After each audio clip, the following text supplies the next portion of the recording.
Ya, kita patut apresiasi juga apa yang dilakukan oleh Kejagung untuk kemudian mengekspos kasus ini secara terang benderang dan juga apa yang disampaikan oleh PT Pertamina pada siang hari tadi yang juga patut kita apresiasi pemirsa, di mana Direktur Utama PT Pertamina Simon Olesius Mantri merespon kasus korupsi minyak mentah dan Pertamax oplosan yang terjadi di PT Pertamina Patraniaga. Jadi mewakili Pertamina, Simon ini kemudian memohon maaf dan bahkan juga berjanji akan mengevaluasi secara keseluruhan baik itu mulai proses bisnis perusahaan khususnya hingga kemudian aspek operasionalnya.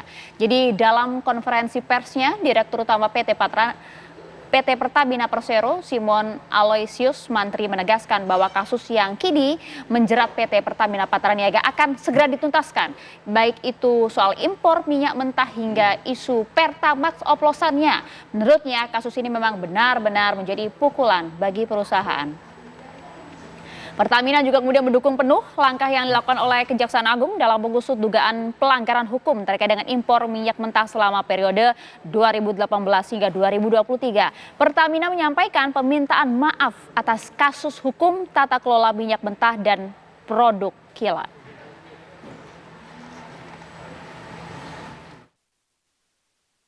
Kami akan terus berkomitmen untuk melakukan dan memperbaiki agar supaya tata kelola Pertamina jauh lebih baik.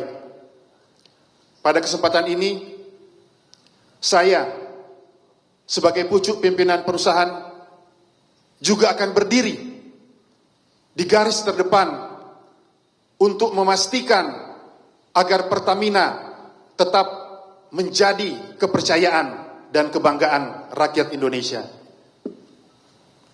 Sekali lagi, mewakili keluarga besar Pertamina, kami menyampaikan permohonan maaf yang sebesar-besarnya kepada seluruh rakyat Indonesia. Kami akan membenahi diri. Kami akan PT Pertamina akan membenahi diri katanya, Mas. Ya, saya pikir kan ucapan maaf dan kemudian akan mengevaluasi adalah suatu hal formal ya yang dilakukan ya ketika ada suatu kesalahan di dalam suatu perusahaan.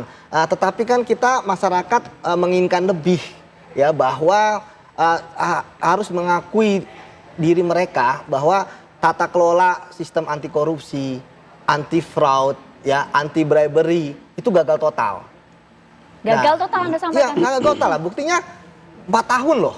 Melibatkan pucuk pimpinan tertinggi, ya, dan bukan hanya 1, 2. Dengan angka yang begitu luar biasa. Dengan angka yang begitu luar biasa. Dan saya belum melihat actionnya apa. Misalnya bahwa akan melakukan bersih-bersih atau paling mudah, ya, misalnya langsung memecat, ya, mereka yang menjadi tersangka ini. Ya, kan kita belum melihat seperti itu pertama. Kemudian yang kedua, bagaimana mereka ya mencoba untuk memulihkan kembali kepercayaan masyarakat pada Pertamina. Memang mau tidak mau, suka tidak suka, apapun terjadi dengan bahan bakar BBM kita, mau ada isu korupsi dan sebagainya, tetap Pertamina lah yang terdepan gitu kan, yang paling utama. Tetapi kan nggak seperti itu. Kepercayaan masyarakat bukan hanya sekedar ke Pertamina. Pertamina harus sadar bahwa mereka adalah bagian dari pemerintah, walaupun termasuk BUMN. juga Anda tadi sampaikan, nampaknya kasus ini tidak hanya berhenti di Patraniaga saja, tapi nampaknya yang lebih tinggi daripada itu, baik itu Pertamina maupun juga kementerian. Betul, saya paham bahwa Direktur Utama yang saat ini kan secara tempus waktu itu belum menjabat ya, karena kan dari 2019 sampai 2023 kalau tidak salah. Namun beliau harusnya mempunyai tanggung jawab besar. Sekarang beliau harus mengevaluasi apa yang sudah terjadi kemarin. Ya, siapa saja tim yang selama ini melakukan pemeriksaan terhadap Patraniaga. Ya, mengapa hasilnya kok zonk? Mengapa kemudian yang tahu adalah penegak hukum seperti kejaksaan? Ini kan sangat menarik. Tadi saya katakan Mbak di awal bahwa ketika kasus korupsi itu berlangsung lama, kemudian melibatkan orang pucuk pimpinan, ya, maka yang terjadi adalah mereka menciptakan suatu sistem rantai anti korupsi yang sulit ditembus sebenarnya. Anda melihat ini ada rantai sistem anti korupsi, sistem korupsi yang begitu luar biasa hingga dari struktur terendah hingga pucuk pimpinan tertinggi? Betul. Dan inilah yang menurut saya ya kita apresiasi pada Kejaksaan Agung yang berhasil mengungkap ini. Namun ya kita berharap bukan hanya sebatas dari perbuatan terkait dengan menyalahgunakan wewenang sehingga merugikan keuangan negara, tetapi kemana saja aliran uang dana ini. Kan tadi saya katakan Mbak bahwa terlalu banyak misalnya 193 triliun dinikmati hanya oleh 9 orang ini. Kita coba telusuri kecurigaan dari Mas Yudi ini ya Pak Atria. Bagaimana sebenarnya skema pengawasannya? Karena kalau kita lihat berbagai perusahaan plat merah kan harusnya sistem pengawasannya betul-betul ketat dan juga berlapis. Ya. Jadi bahan bakar yang akan dijual itu pertama harus sesuai dengan spesifikasi migas. Kalau enggak maka dia nggak dapat izin edarnya. Kemudian ketika sudah sampai di SPBU atau mau dijual ke masyarakat, itu ada mekanisme pengawasan juga Mbak yang dilakukan oleh SDM. Kemudian juga diawasi oleh BPH Migas. Harus dapat sertifikasi juga katanya. Betul. Nah kemudian hasil sampelnya itu kan dibawa ke Lemigas untuk diuji. Lalu Lemigas melaporkan hasil ujinya, apakah masih sesuai dengan spesifikasi atau tidak. Kalau tidak, pasti ada teguran, pasti ada sanksi untuk ke pengusaha SPBU-nya. Bahkan bisa kena sanksi pidana juga kan di penjara. Jadi tidak hanya sekedar menyangkut BPH Migas, Lemigas, kemudian ESDM, tapi juga menyangkut kepolisian juga. Jadi rasanya kalau kasus itu terjadi antara 2018 sampai 2023, 5 tahun, masa nggak ada apa-apa gitu, masa nggak ketahuan. Itu dia, gitu mengapa kan. baru sekarang itu pertanyaan publik Pak Atria? Iya, masa nggak ketahuan gitu kan, masa nggak ada sanksi dan sebagainya. Yang ada sanksi kan pengusaha SPBU mewarnai pertalite-nya menjadi biru lalu dijual sebagai Pertamax gitu ya. Atau ada yang sopir transportirnya nakal keluarin beberapa liter. Ini lebih besar daripada itu padahal. Ditambah gitu ya. Betul, ditambah air dan itu juga langsung ketahuan nyatanya kan gitu ya. Nah jadi kalau di dalam mekanisme penjualan bahan bakar itu, bahan bakar yang sudah jadi seperti yang diimpor ini, ya sudah Pak tinggal dijual aja, paling sama patra niaga dikasih warna sebagai identitas. Jadi kalau misalnya Mbak beli Pertamax kok dikasihnya warna hijau, Mbak kan nggak mau. Loh itu kan Pertalite gitu yang dimasukin. Kan Mbak kok saya cuma dikasih Pertalite. Warna ini kan hanya untuk membedakan sebenarnya. Betul, untuk identifikasi sebetulnya. Sekaligus bagi konsumen juga sekaligus bagi SPBU-nya. Karena kalau sampai keluar dari dispensernya Pertamax itu warnanya hijau, berarti SPBU-nya nakal. Gitu kan. Nah, di depo Pertamina sendiri sebetulnya nggak pernah melakukan pengoplosan kecuali B40. Jadi P40 itu memang mencampurnya di depo karena biodieselnya dibeli dari pihak lain kan. Kemudian dicampurkan di situ dengan komposisi tertentu. Kira-kira gitu. Oke, kalau kemudian begini deh, biar masyarakat kemudian juga lebih paham ya seperti saya masyarakat awam gitu. Kalau mendengar Pertamax oplosan, dugaannya kan seperti itu ya. Sebenarnya oplosan yang dimaksud ini Pak, apakah ini memang bagian dari upaya untuk menaikkan kualitas bensin itu sendiri atau ada upaya koruptifnya di sana? Oplosan yang dimaksud oleh Kejagung ini? Oke, kalau koruptifnya mungkin kerugian negaranya nggak ada ya Mbak. Nggak ada. Karena yang dirugikan kan masyarakat. Jadi misalkan dilakukan oplosan. Ya seperti yang diinfokan bahwa ini bensin 90 dioplos sama 92. Sehingga menjadi misalnya kalau 50-50 ya 91 gitu kan. Lalu dijual sebagai 92. Nah itu kan butuh effort, butuh usaha, butuh cost. Ada cost juga di sana. Ya, artinya kan akan mengurangi marginya justru yang diperoleh sama Pertamina.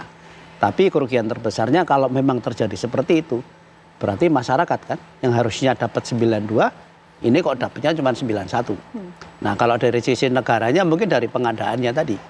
Jadi ini kok beli 90 kok bayarnya 92 gitu kan. Itu mungkin dari situ. Tapi saya rasa mungkin kasus ini yang paling besar adalah kerugian negaranya karena minyak mentah. Sepertinya, karena volumenya lebih besar.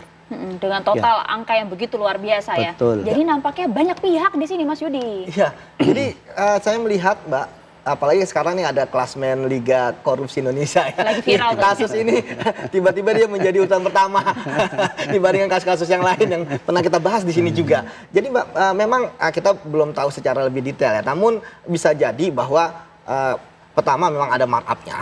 Ya. Kemudian untuk menutupi karena tadi harga minyak itu kan terlihat ya, jelas ya di listing gitu ya. Jadi ketika misalnya markup-nya terlalu besar akan kelihatan. Karena saya katakan bahwa pasti kan ada audit dong terhadap kegiatan prosesnya. Itu yang pertama. Kemudian yang kedua, ya bisa juga untuk menutupi ya harga minyak yang kualitasnya di luar spek yang dibayarkan, ya kemudian di-upgrade lah seperti itu dengan ya metode mereka yang paham gitu ya. Namun kembali lagi Mbak, bahwa ketika kita bicara ada perintah kebijakan dari direktur utama anak perusahaan ya. Kemudian pastikan dia hanya bekerja kebijakan.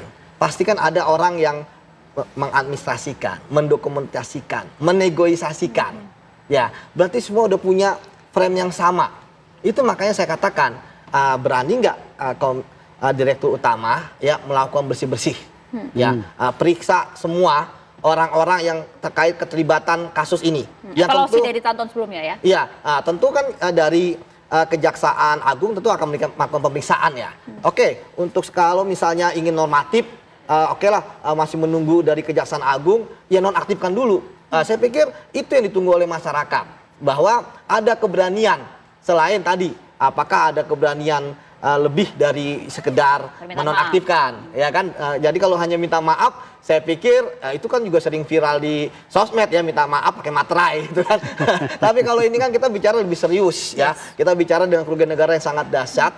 Dan kemudian tadi saya katakan Mbak ya, mengapa ini viral? Karena kemudian masyarakat menangkap, wah jangan-jangan ya BBM yang saya beli, Pertamax yang saya beli itu sebenarnya ada Petralite, itu yang pertama. Kemudian yang kedua, apalagi ada sebelumnya ada viral ketika ya ada mobil yang tanda kutip agak rusak gitu ya karena memakai bensin yang sebenarnya dia udah membeli yang Pertamax gitu ya, kok masih ada korosi dan sebagainya. Jadi saya pikir ini masyarakat nggak bisa disalahkan ketika ada distrust seperti itu. Makanya cara untuk membangkitkan kepercayaan masyarakat adalah dengan action. Nah itu dia, dengan action dan juga penjelasan nampaknya. Terlebih kan ini kan jelang arus mudik, kebutuhan BBM tentu cukup tinggi bahkan meningkat dirasakan oleh masyarakat. Apakah betul ini nanti bisa berdampak terhadap itu tadi, kerusakan-kerusakan kendaraan yang mereka miliki?